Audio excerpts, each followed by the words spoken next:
The formula for modeling uninhibited growth and decay is A evaluated at t is equal to A naught, which represents an initial amount, times E, which is a constant, raised to the k times t power. In this equation, k is going to represent the rate of either growth or decay. If the value of k is a positive quantity, this formula is going to be representing an exponentially growing quantity. If this rate is negative, then the formula is describing uninhibited decay. Let's notice that this formula is basically the same as the continuously compounding formula from our financial model. Recall that that was A is equal to P times E raised to the RT, where the initial amount was an initial principal because we were talking about money, and we used the variable R to represent the annual interest rate. In the uninhibited growth and decay formula, it's basically the same formula, but the initial amount is being represented by A naught, and we're using the variable K to represent rate, and K can be either positive or negative. Let's look at an example. A colony of bacteria grows according to the law of uninhibited growth, and it's modeled by this function, N evaluated at t is equal to 100 times e raised to the 0.045 t, where N is measured in grams and time is measured in days. So let's get our uninhibited growth formula up here again. This time let's use cap N's because that's the variable that's being used in the formula. So our initial amount would be N naught times e raised to the k times t, and the multiplier here on the front is the initial amount. So in our case, that value would be 100. So we'll say the initial amount is 100, and since N is measured in grams, we'll use grams as the units. In part B, we're asked to find the growth rate, and in our uninhibited growth formula, that rate is the value of k. Our given function has 0.045 in that position, and so we'll say k is 0.045, but that's the same thing as 4.5%, and that means that the bacteria is growing by 4.5% every day because time is measured in days. For part C, we're asked to find the population after 5 days, and that just means going up to our growth model and plugging in 5 for the amount of time. So we're evaluating the population at 5. So plugging in 5 for t, we have 100 times e raised to the 0.045, and N for t, we're now going to plug in the value 5. So we have 100 times e raised to the, and we're raising it to the 0.045 times 5, and then we hit enter to see that the bacteria has now grown up to be 125, let's round to 2 decimal places and say 125.23 grams. Remember, the bacteria is measured in grams. For the next 2 questions, I have the uninhibited growth formula copied down here.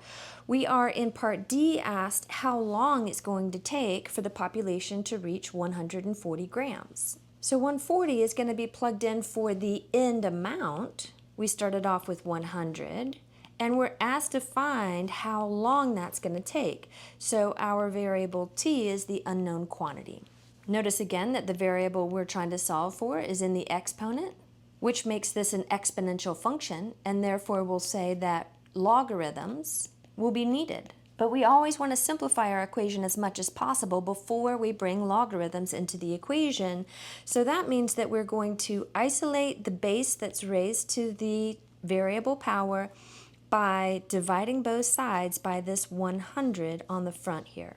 We'll end up with 1.4 on the left, and then e raised to the 0.045 t on the right. In order to bring in logarithms, we can do it in one of 2 ways.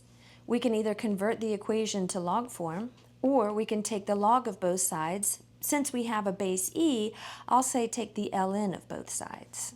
Either one of them will work, but this time I'm going to take the ln of both sides, which means that we take both sides of this equation and put them into the argument of the same logarithm. We can choose any logarithm that we want, but we're choosing ln because of the fact that we already have base e and we're anticipating a bit of a shortcut.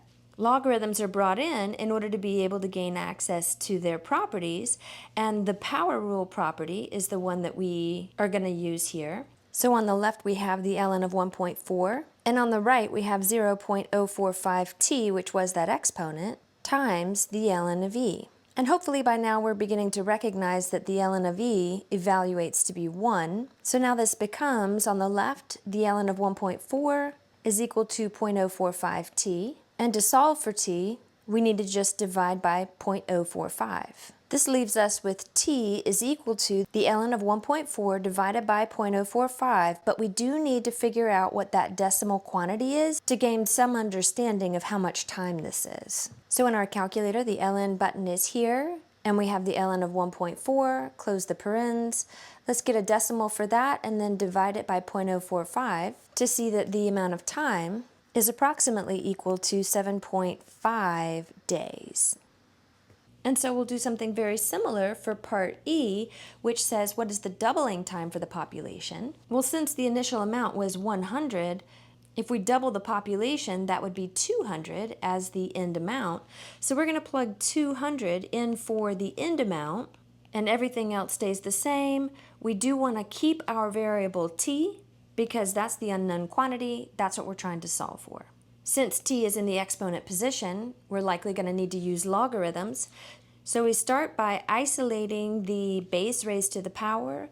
We divide off this 100 to get 2 is equal to e to the 0.45t.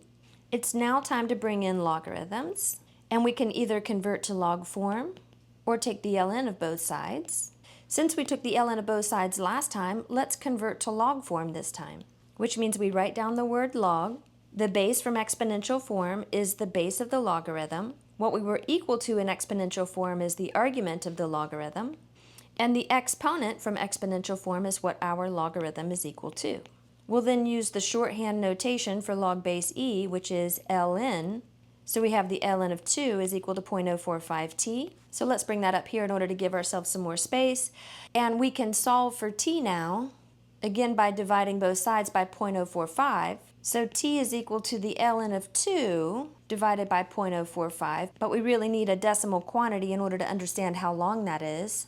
So back over to our calculator, we say the ln of 2 to get the numerator decimal, and then we'll divide that by 0.045 to see that it takes 15.4, again time is measured in days, for the population to double.